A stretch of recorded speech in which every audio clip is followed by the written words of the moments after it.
Boris Johnson, no one was happy with the chaos at the White House, and believe me, it was never meant to be that way.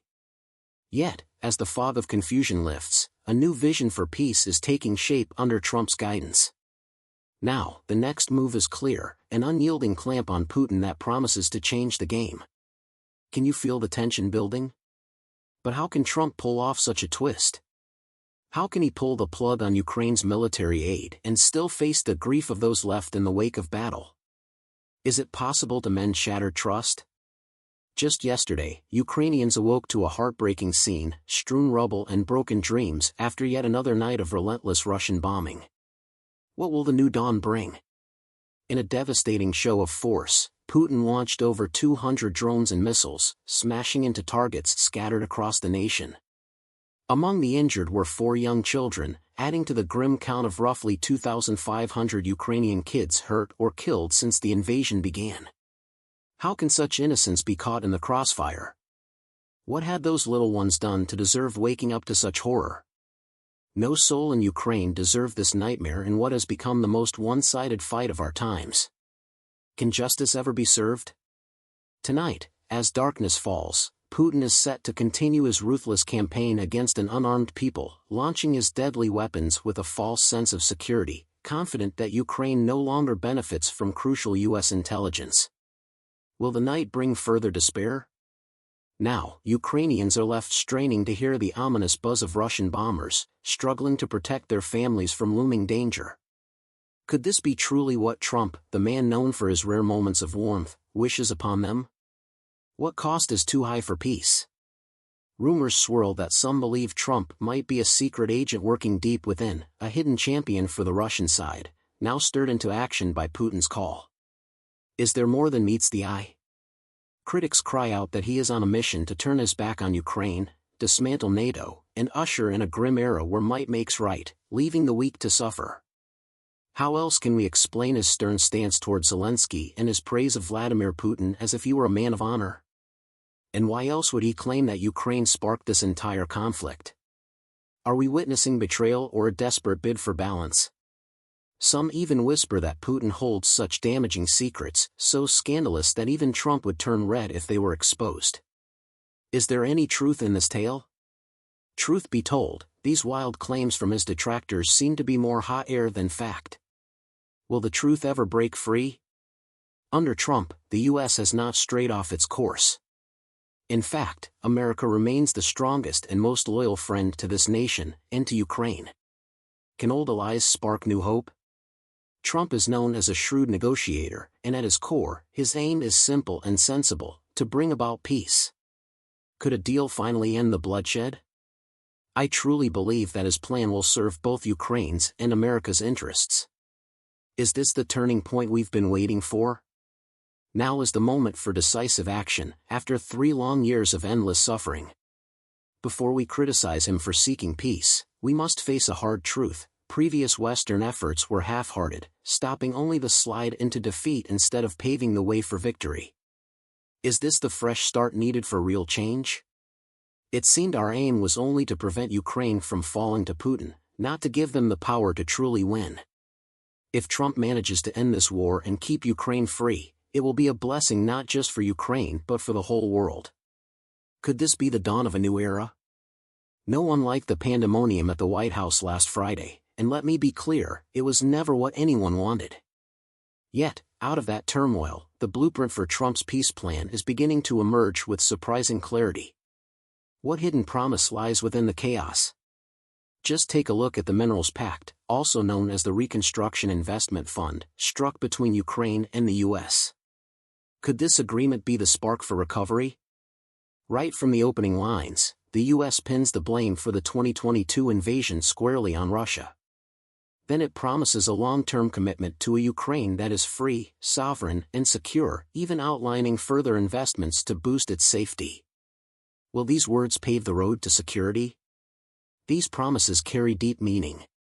They echo Trump's core belief in national sovereignty. A country that is truly free can choose its own fate and decide its friends. A sovereign Ukraine can invite any ally to help guard against future attacks, and clearly, the Ukrainians are leaning toward America. Is this the true strength of independence? Sure, the deal gives the US a hefty 50% share of profits from mining Ukraine's rich resources, but I don't see this as greedy. Could fairness and profit truly go hand in hand? It will take years for the fund to turn a profit, a scenario that only makes sense when Ukraine enjoys peace and freedom. Remember, Britain was still repaying its World War II Lend-Lease loans until 2006 under Tony Blair's watch, yet that arrangement turned out fine for Britain. Does history hint at a brighter future? Trump hit the key point himself. This minerals deal grants the US an ever-growing stake in Ukraine's safety and prosperity, a real reason to keep that security intact. Will this bond of interest secure peace? Some might say this falls short of an Article 5 NATO promise. But the truth is, before Trump stepped in, Washington had offered Ukraine no security guarantees at all. Is this a small step toward a giant leap? We're now on a mission to shield Ukraine from further attacks, a strategy that might be called the steel-spined hedgehog approach. Here, Trump has stirred Europeans into taking the lead.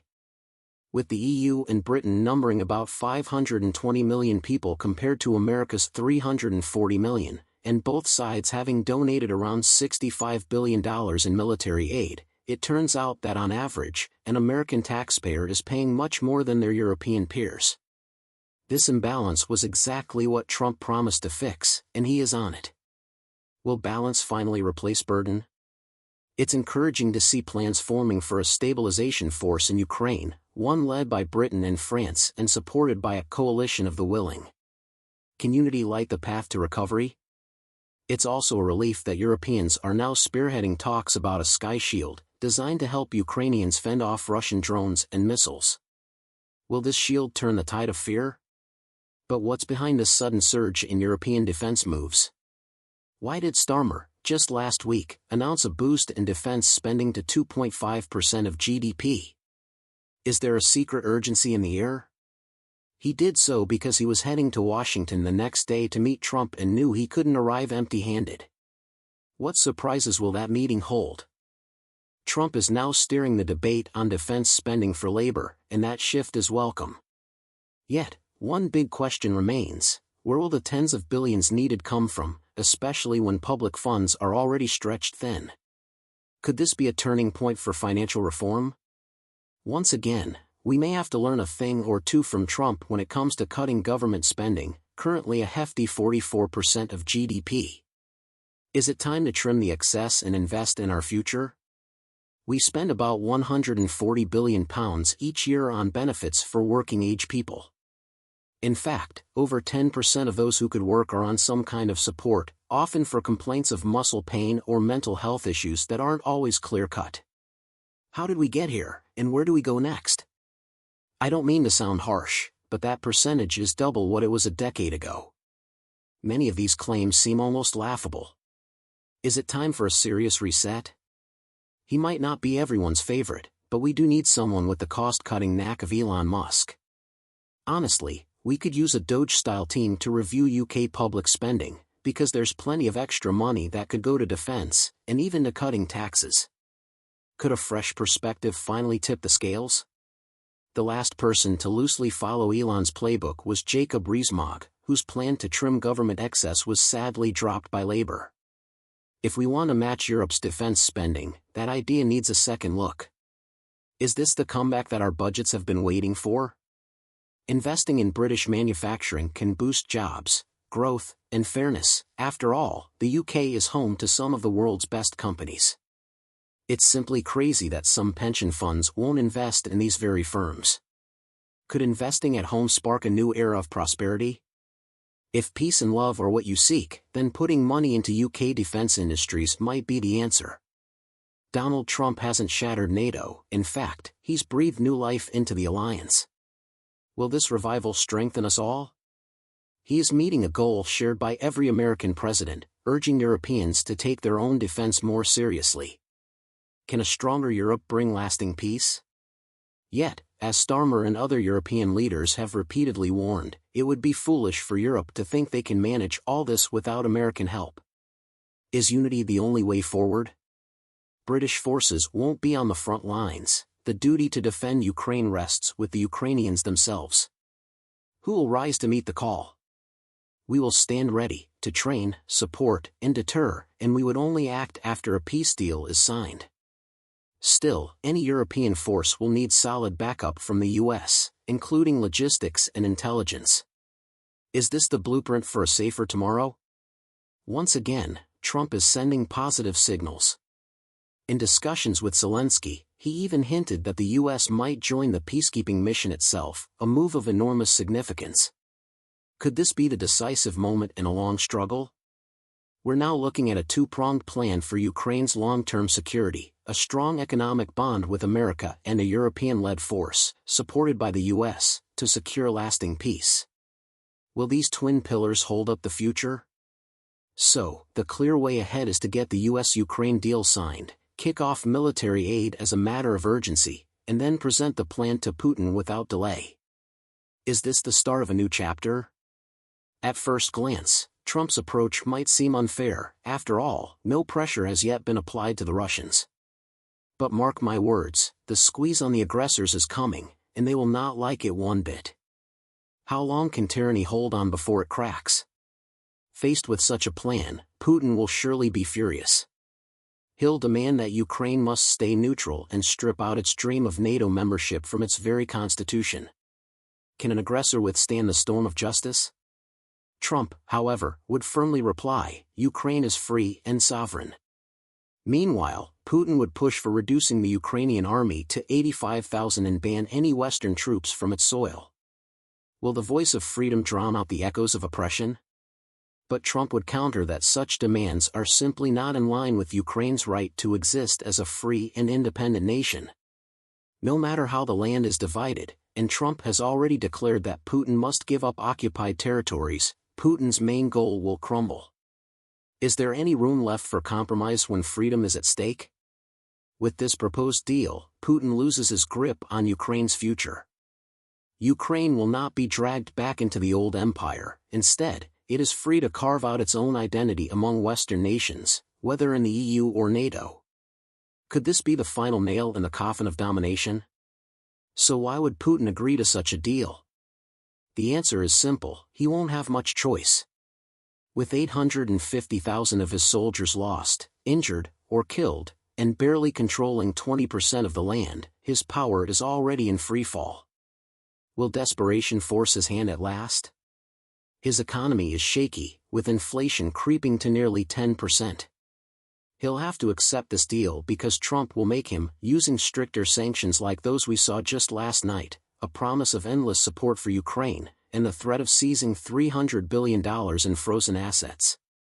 Can financial ruin force a change of heart? And Trump will not hesitate to press Putin with relentless pressure, knowing full well that he himself cannot afford to let Ukraine fall. For if Ukraine collapses, it would trigger a global loss of trust in America, a collapse that can happen in an instant. Will a single spark ignite a global inferno? If Ukraine falls, it would be much like the collapse of Bear Stearns, a domino that topples an entire system. Trump cannot and will not allow his presidency to be defined by such a disaster. Is there a future beyond this looming threat? Ukrainians are ready to accept a fair peace that secures their long-term freedom and independence, a dream that is completely alien to Putin. Can the hope of freedom outshine the shadow of tyranny? In the end, it will be Putin who is forced to relent, and Trump is in a unique position to make that happen. Will history remember this as the moment when tyranny finally bowed to truth?